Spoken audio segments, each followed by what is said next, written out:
Sun's in my eyes. I'm misnaming animals all over the place.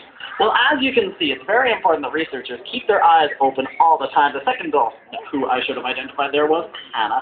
These three creatures could, of course, only be dolphins, judging by the incredible leap that we saw out of the water. But their beautiful bodies have some other clues as to what kind of dolphin we're looking at. After all, there are more than 40 different dolphins and porpoise species found worldwide, about a dozen of which can be found here on the BC coast. Take a look at the dark backs and beautiful gray and white swirls across these dolphins' bodies. They also have very hooked dorsal fins on their backs and very torpedo-shaped bodies. That shows us that they could only be Pacific white-sided dolphins, a species found here in British Columbia, as far south as California, and as far away as Japan. We're really lucky to have Pacific white-sided dolphins here because they're some of the most social and most acrobatic dolphin species in the world. But we're also fortunate because they are of a lot of interest to researchers. Up until recently, Pacific white-sided dolphins were only thought to be found far away from the coast, but they have been returning to coastal waters more and more over the last 30 years. That means that a lot of researchers are using their cameras to take pictures of the dolphins to identify who is who and how often the same individuals are coming into the coast. Get your cameras out and you can see if you can identify which of our dolphins is which. Their beautiful bodies all have very distinctive color patterns, and it's really cool for us to see their whole bodies out of the water at once. How about a round of applause for these animals? Yeah. Now, of course, when you're in the ocean, you don't always get a chance to see a dolphin's whole body suspended on a dock. You have to look for something else to identify who's who. You have on the tips of your fingers something that sets you apart from all other people. The dolphins have a special area on their backs that we can use to tell who's who. It can be a little tricky looking into the sun, but if you look closely, you'll notice that Spinnaker, who's closest to me, has the most white on his dorsal fin, the big hooked one on his back. Of the two females, we're working with Lisa a little further away from me. Helen is the one who has the more curved fin, and Hannah's is more triangular, like a shark. Now that we can tell who is who in our world, we need to look a little more closely at what kind of effect these dolphins could have here on the coast of British Columbia. Obviously, they do play a role in the food chain, but what role? Well, the answer is there are actually a few ways that they can contribute. One thing that we're seeing is that the trainers do have red and white buckets full of tasty food like herring and capelin, two fatty fish, as well as tasty watery squid. Yum! Dolphins can be great predators, eating these animals using their 80 to 120 sharp teeth. Notice, however, that as we introduce food to them, they seem mostly to be swallowing it whole. Tell me, does that mean that if a fish was too big for them to swallow in one bite, would the dolphins not be able to eat it? What do you think, folks? No. Well, the dolphins aren't really answering my question, but what they are doing is showing what they would do with a large fish like a big adult salmon, shake their heads back and forth and use their teeth to rip it into nice bite-sized pieces. Yum. Obviously, this means dolphins are great hunters, but sometimes they themselves are the hunted. We've already seen one way, though, that these animals can try to stay off of the menu, and that is by their coloration. We've already seen that these animals have very dark backs and pale bellies.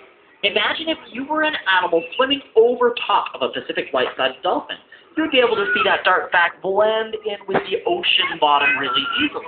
As for the bright white bellies, on a sunny day like today, a creature swimming below them would be able to see that belly blend in nicely with the sun. And a big dolphin belly. These beautiful animals are still hunted by some creatures successfully, however. One of their predators is big and black and white. What am I talking about? Orcas, you got it.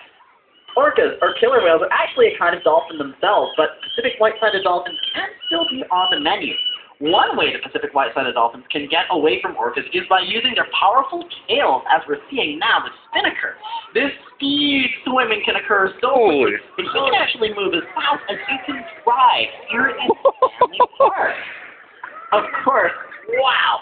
These high-energy swims can also be accentuated with some amazing acrobatics in order to show that these animals, as we've seen lots of times today, can travel through air much more quickly than they can travel through water. So that would be one easy way to get away. What about a predator, though, that has a big mouthful of sharp teeth and a set of gills on either side of its face? One that might have its own musical cue. Dun, dun, dun, dun, dun, dun. What am I talking about, folks? Sharks, yes. How would a Pacific white-sided dolphin get away from a shark? Well, these animals are actually a double threat. The dolphins are showing the ends of their snouts called a rostrum, surfaces that are about as hard as a baseball bat. Now, Lisa has with her a very fierce volleyball in lieu of a shark, and we're going to see exactly how that rostrum might be used. Wow! Well, Helen has shown us that dolphins can use their snout end very, very precisely in case a large creature gets too close.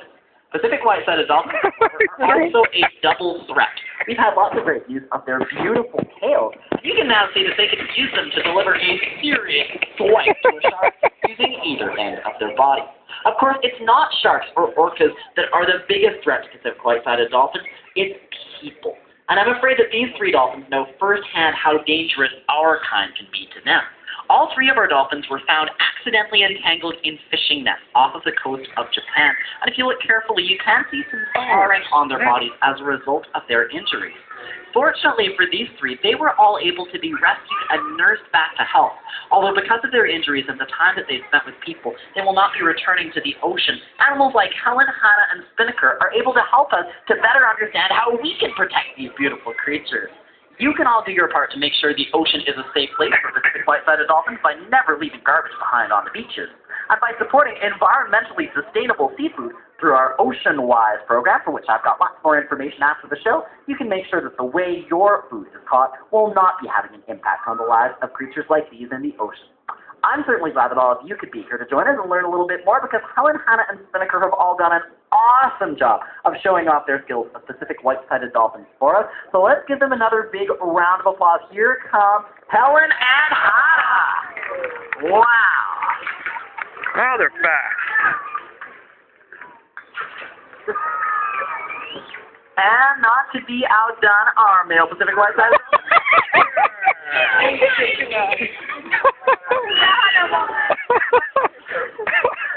Whoa. Well, folks, on behalf of myself, our marine mammal trainers, and our Pacific white-sided dolphins, it looks like it's time to give a wave goodbye. But I would really like to thank all of you for coming out on our research journey today. Remember, by visiting Vancouver Aquarium, your admission helps us to continue all of our research and conservation efforts. If any of you are now itching to do a little bit of research of your own, I would be happy to chat with you over up the area by the gate just to my right. Folks, could you give us all a wave so you can see where I'm going to be? Awesome. Right over here next to these folks. If you have any questions at all, come on down to chat. My name again is Derek, and it's been a pleasure to have you here for our 2:30 Dolphin Show. If any of you are itching to see some more marine mammal programs through the day, we're going to be having a brief session with the harbor seals for our 3 o'clock Spotlight program, and at 3:30 there will be another dolphin show to check out in case you came in late. Again, if you'd like to know any more information about these programs, come on.